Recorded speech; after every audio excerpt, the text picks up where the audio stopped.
Hello students, welcome to all about civil concrete technology.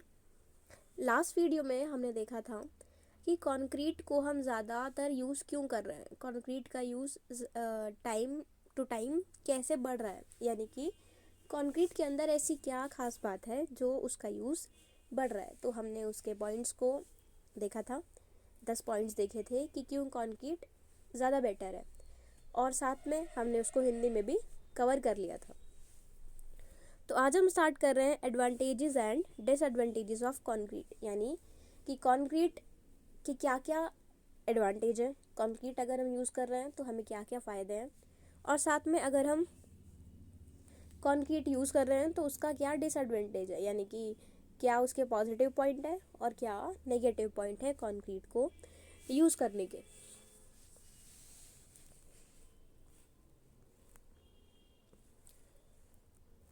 Concrete is considered as a chemically combined mass where the inert material acts as a filler and the binding material act as binder.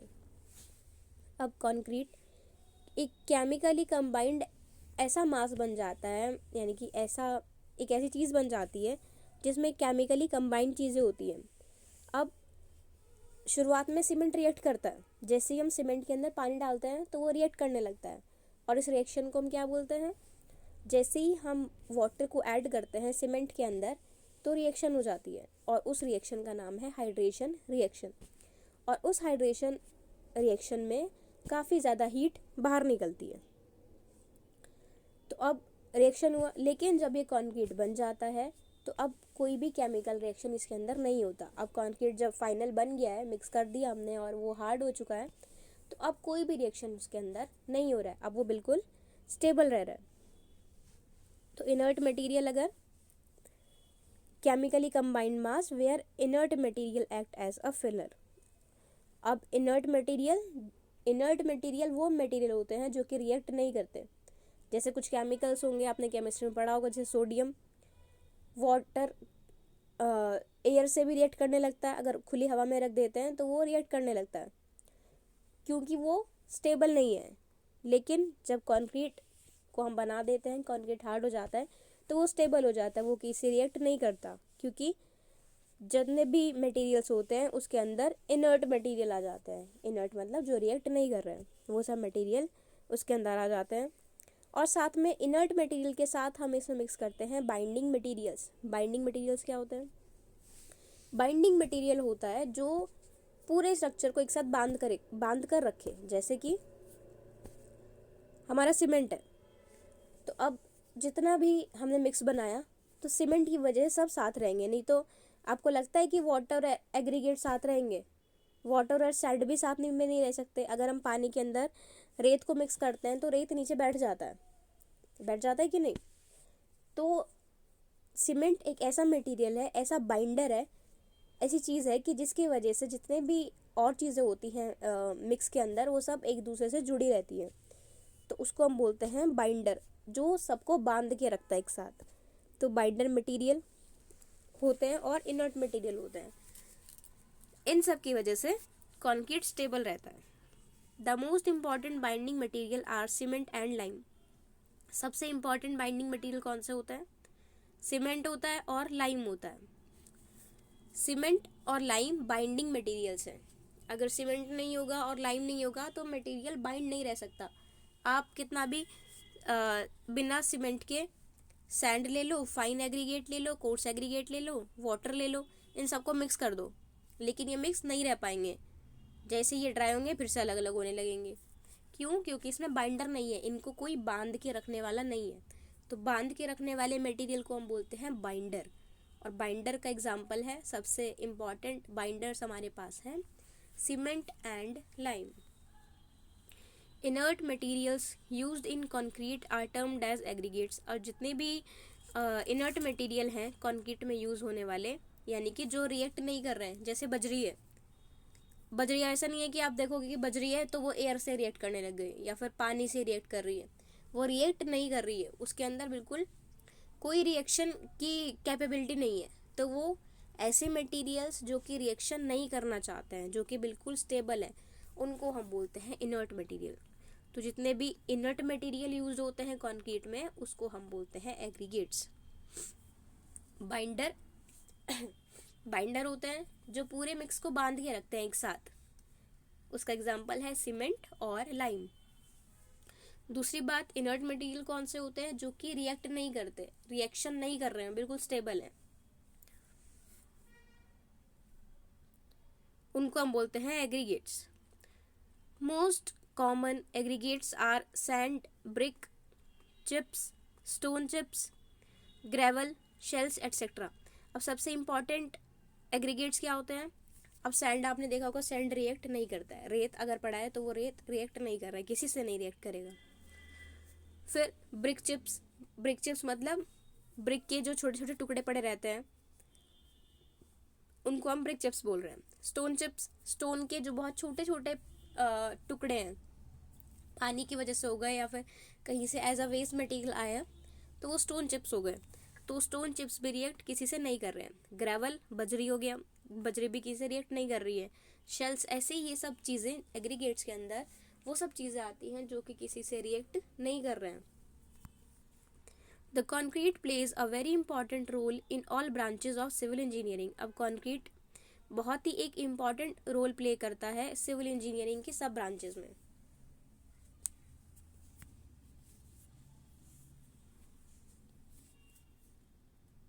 ये हम पढ़ ही चुके हैं क्योंकि concrete की बहुत सारी ऐसी विशेषताएं हैं जो कि और बिल्डिंग मटेरियल से कंक्रीट को बेहतर बना देते हैं। वो हमने लास्ट वीडियो में कवर किया था कि क्या क्या ऐसी खास बात है कंक्रीट के अंदर। तो कंक्रीट बहुत ही इम्पोर्टेंट रोल रखता है सिविल इंजीनियरिंग के अंदर। तो कंक्रीट इमेज में समझ आ ही रहा है कि ये कंक्रीट है, ये हम पढ़ चुके हैं।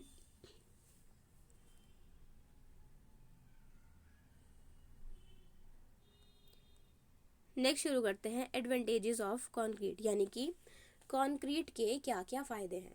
तो कंक्रीट के फ़ायदे हैं, ingredients of concrete are easily available in most of the place. तो सबसे इम्पॉर्टेंट बात, जहाँ हमें कंस्ट्रक्शन करना होता है वहाँ पर हम देखते हैं कि क्या क्या चीज़ें हमें ईजिली अवेलेबल हैं। जैसे पुराने टाइम पर घर जो बनते थे वो ऐसी चीज़ों से बनते थे जो गांव में इजीली अवेलेबल है। गोबर से दीवारों को लीप देते थे, कवर कर देते थे, ऐसे फ्लोर को भी किया करते थे। क्यों? क्योंकि बहुत ज़्यादा अवेलेबल है, तो हम अवेलेबिलिटी के अकॉर्डिंग हर चीज़ करते हैं। तो अब देखो, कंक्रीट हम यूज़ करते हैं क्योंकि कंक्रीट के अंदर जितनी भी चीज़ें यूज़ होने वाली हैं वो सब ईजिली अवेलेबल हैं। जहाँ वुड है वहाँ लोग वुड को प्रेफर करते हैं, जहाँ और कुछ चीज़ है वहाँ लोग उस चीज़ को प्रेफर करते हैं। तो अब धीरे धीरे जब चेंज आया तो कंक्रीट के बारे में लोगों को पता चला, कंक्रीट डिस्कवर हुआ। तो अब कंक्रीट सबसे ज़्यादा यूज़ इसलिए भी होता है क्योंकि कंक्रीट के अंदर जितनी चीज़ें यूज़ होती हैं वो हर जगह अवेलेबल है। वाटर हर जगह अवेलेबल है, सैंड ईजिली हमें मिल जाता है, ऐसे फाइन एग्रीगेट और कोर्स एग्रीगेट भी हमें मिल जाते हैं, और साथ में सीमेंट भी अब हमें ईजिली अवेलेबल है ही। तो ये सब चीज़ें ईजिली अवेलेबल होती हैं। तो ये कंक्रीट का हमारे पास ये एक एडवांटेज है क्योंकि कंक्रीट ऐसी चीज़ों से बन रहा है जो कि बहुत सारी जगह अवेलेबल है।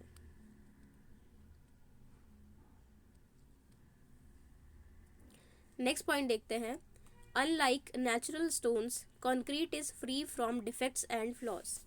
अब जैसे नेचुरल स्टोन्स होते हैं तो उसमें किसी की स्ट्रेंथ कम होती है, कोई वाटर से ख़राब होता है, किसी के अंदर केमिकल रिएक्शन हो जाता है। तो इस टाइप से जो स्टोन्स हैं वो स्टेबल नहीं रहते हैं, उनके अंदर चेंज आता रहता है। लेकिन कंक्रीट का अगर हम प्लस पॉइंट देखें तो कंक्रीट के अंदर कोई भी डिफेक्ट या फ्लॉज ज़्यादातर देखने के लिए नहीं मिलता है। अगर हम ढंग से मिक्स बना रहे हैं, किसी चीज़ की हमने कमी नहीं की है, जितना रिक्वायरमेंट था उतना हमने सीमेंट डाला है, उतना हमने फाइन एग्रीगेट, उतना हमने कोर्स एग्रीगेट और वाटर प्रॉपरली मिक्स किया है, तो कंक्रीट के अंदर कोई भी डिफेक्ट नहीं आएगा। तो जनरली नेचुरल स्टोन्स के तरीके से जैसे नेचुरल स्टोन्स के अंदर डिफेक्ट आ जाते हैं, दिक्कतें आ जाती हैं, कंक्रीट के अंदर दिक्कतें और परेशानियां हमें देखने के लिए नहीं मिलती हैं। तो ये भी कंक्रीट का एक प्लस पॉइंट है। Next, concrete can be manufactured to the desired strength with an economy. अब सबसे इंपॉर्टेंट पॉइंट है इकोनॉमी। जब भी हम कोई स्ट्रक्चर डिज़ाइन कर रहे हैं, हम देखते हैं कि स्ट्रक्चर इकोनॉमिकल रहना चाहिए। इकोनॉमिकल मतलब किफ़ायती, यानी कि पैसे हमारे वेस्ट ना हो। क्योंकि सपोज स्ट्रेंथ हमें 100 चाहिए, लेकिन हम प्रोवाइड कर दी हमने जुनून में आके 150, तो 150 का क्या हुआ, हमारे एक्स्ट्रा ही तो पैसे लगे हैं, जबकि ज़रूरत ही नहीं थी उतनी। तो हम हर स्ट्रक्चर को ऐसा डिज़ाइन करते हैं जो कि इकोनॉमिकल हो, किफ़ायती हो। तो ये देखने के लिए, किफ़ायती रहने के लिए हम उसको किसी भी स्ट्रेंथ में बना सकते हैं। जैसे अलग अलग ग्रेड्स के कंक्रीट होते हैं, तो हम किसी भी ग्रेड का कंक्रीट बना सकते हैं। वो ग्रेड्स कैसे डिसाइड होते हैं, वो डिसाइड होते हैं सीमेंट हमें कितना यूज़ करना है, फाइन एग्रीगेट और कोर्स एग्रीगेट का रेशियो कितना रखना है। तो इन सब के अकॉर्डिंग हम ये चीज़ें वेरी कर लेते हैं, चेंज कर लेते हैं, और दूसरे स्ट्रेंथ का कंक्रीट बन जाता है। जैसे M15, M20, M25, M30, तो ऐसे अलग अलग ग्रेड्स हैं। तो हम अलग अलग ग्रेड्स का कंक्रीट बनाते हैं, और अलग अलग जो ग्रेड्स हैं उनकी अलग अलग स्ट्रेंथ है। जैसे M20 के लिए अलग स्ट्रेंथ है, M30 के लिए अलग स्ट्रेंथ है, M50 के लिए अलग स्ट्रेंथ है। तो हर एक चीज़ के लिए अलग अलग स्ट्रेंथ होती है।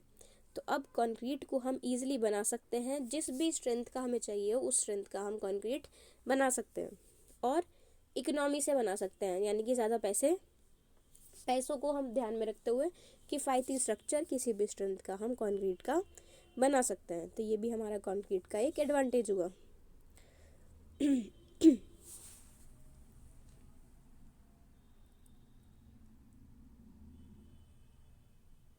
नेक्स्ट थर्ड पॉइंट है, फोर्थ पॉइंट है हमारे पास, the durability of concrete is very high.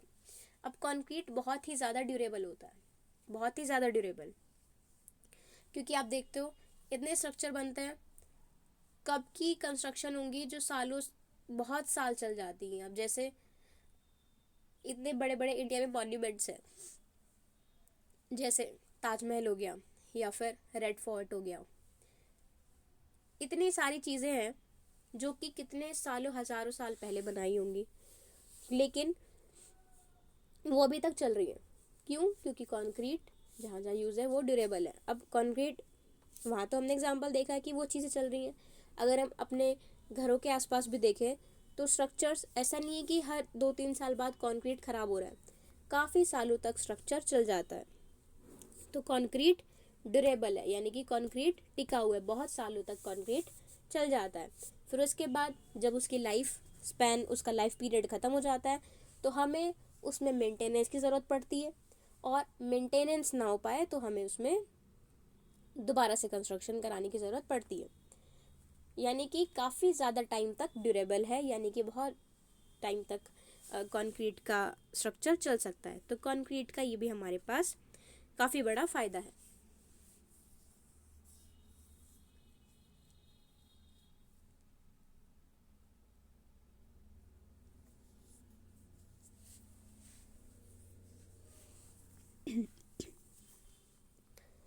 Next, it can be cast to any desired shape. अब किसी भी शेप के अंदर हम इसको बना सकते हैं। ये हमने लास्ट लेक्चर में भी पॉइंट देखा था कि किसी भी स्ट्रक्चर के हम अंदर हम कंक्रीट को कास्ट कर सकते हैं, किसी भी टाइप के स्ट्रक्चर में। तो ये बहुत बड़ा फ़ायदा है, क्योंकि हमें जैसा लुक चाहिए बिल्डिंग का, वैसा बनाने के लिए हमें किसी भी स्ट्रक्चर, किसी भी शेप की ज़रूरत पड़ सकती है। तो वो शेप हम कंक्रीट से इजीली प्राप्त कर सकते हैं। तो कंक्रीट का ये भी बहुत बड़ा प्लस पॉइंट है कि ये किसी भी शेप के अंदर इसको लाया जा सकता है।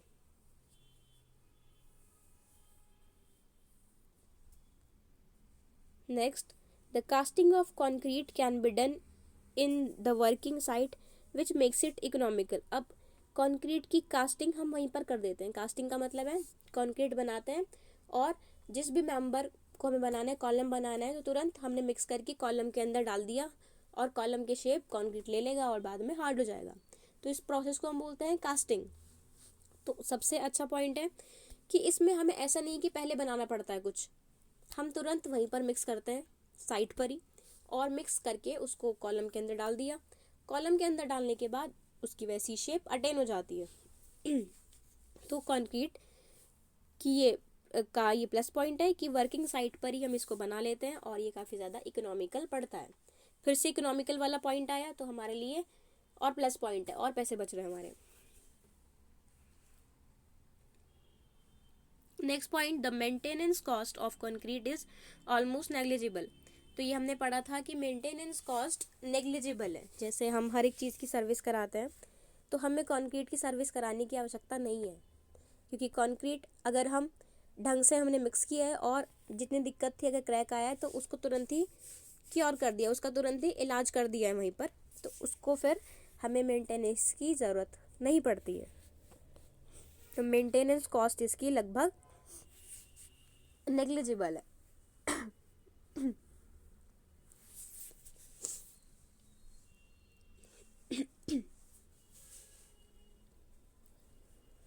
Next point, the deterioration of concrete is not appreciable with age. अब concrete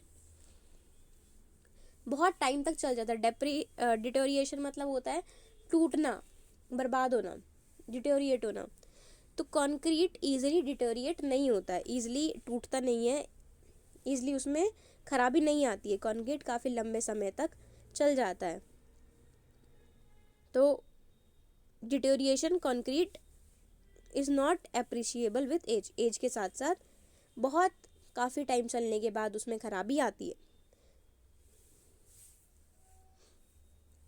next point, concrete makes a building fire safe due to its non combustible nature. अब एक और फ़ायदा, फायर रेजिस्टेंट स्ट्रक्चर ये होता है।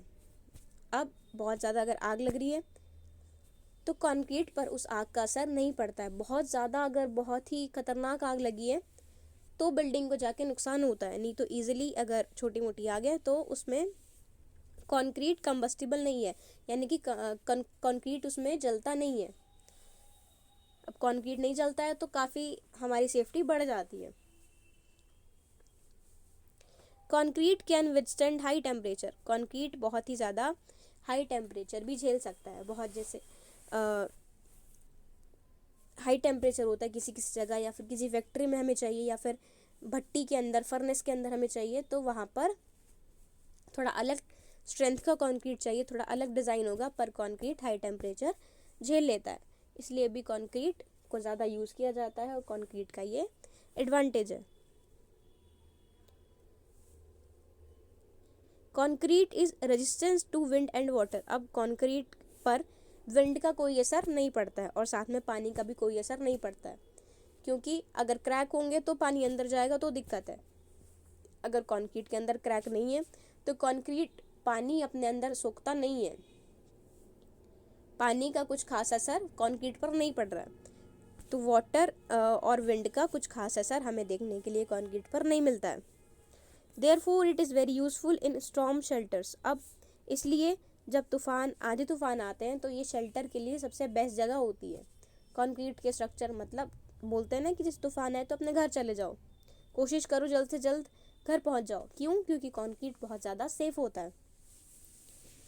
इसलिए विंड और वाटर झेल लेता है। इसलिए हमें अगर स्टॉर्म का अंदाज़ा है कि तूफान आने वाला है तो हमें घर पर चला जाना चाहिए। Next point, as a sound proofing material cinder concrete could be used. अब ऐसा भी होता है कि कुछ साउंड प्रूफ कंक्रीट भी है। जैसे हमने एनवायरमेंटल पॉल्यूशन में नॉइज़ पॉल्यूशन के बारे में पढ़ा था कि नॉइज़ पॉल्यूशन से बहुत ज़्यादा दिक्कतें हैं। नॉर्मल हेडेक से लेकर काफ़ी हार्ट की डिसीजेज भी हो सकती हैं। तो ऐसे एरिया में अगर हम रह रहे हैं तो हमारे पास सॉल्यूशन यही है कि हम साउंड प्रूफ मटेरियल यूज़ करें। साउंड प्रूफ मटेरियल यूज़ करके हमें ज़्यादा जो नॉइज़ पॉल्यूशन है उससे थोड़ा रिलैक्सेशन मिल जाएगा। तो साउंड प्रूफ मटेरियल ऐसे मटेरियल्स होते हैं जहाँ पर साउंड अंदर नहीं आ पाती है ज़्यादा।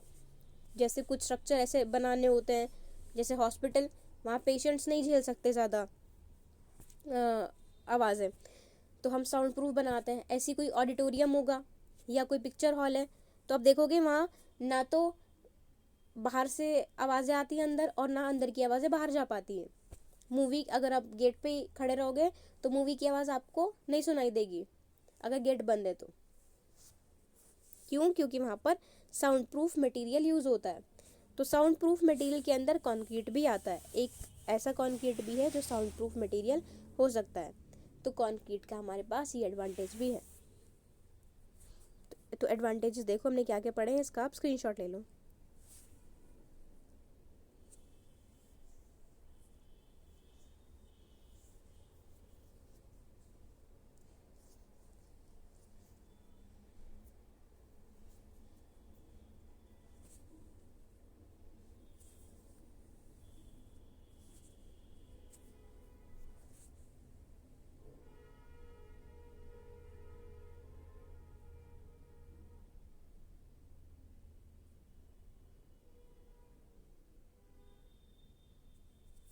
ओके, नेक्स्ट पढ़ते हैं डिसएडवांटेजेस ऑफ कंक्रीट।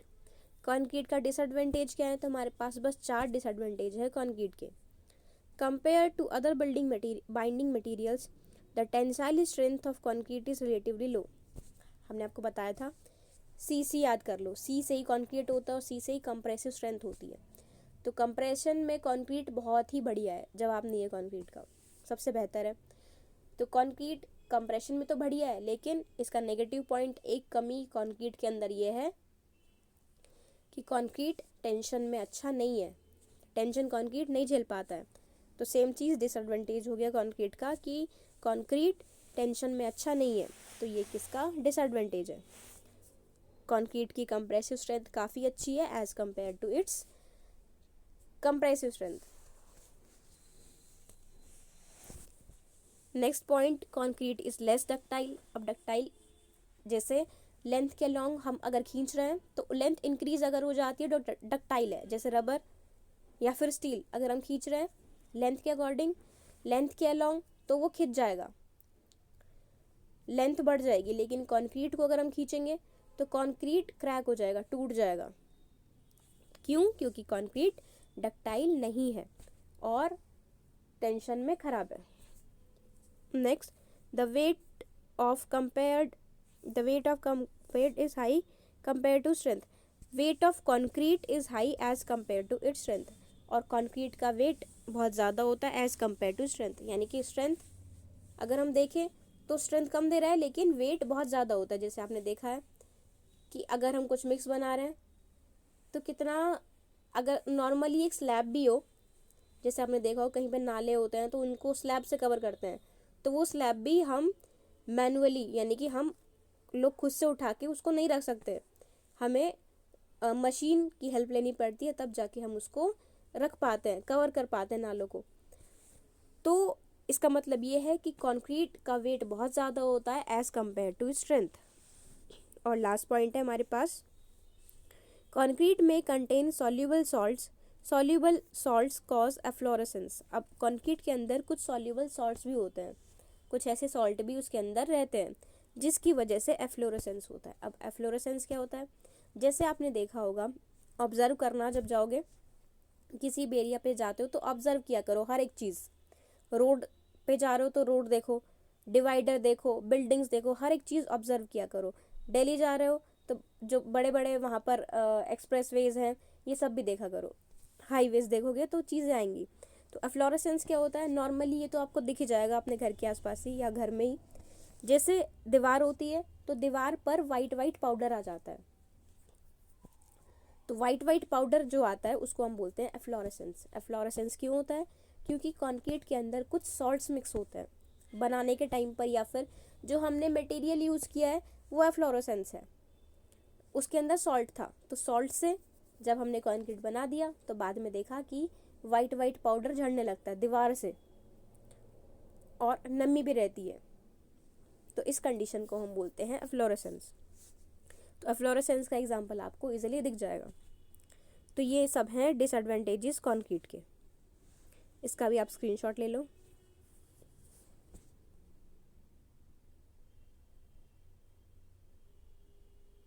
एक्सप्लेन सब हिंदी में कर दिया है, फिर भी हम इसका हिंदी वाला वर्जन देख लेंगे। टॉपिक यहाँ पर कंप्लीट है, advantages and disadvantages of concrete. Okay, thank you.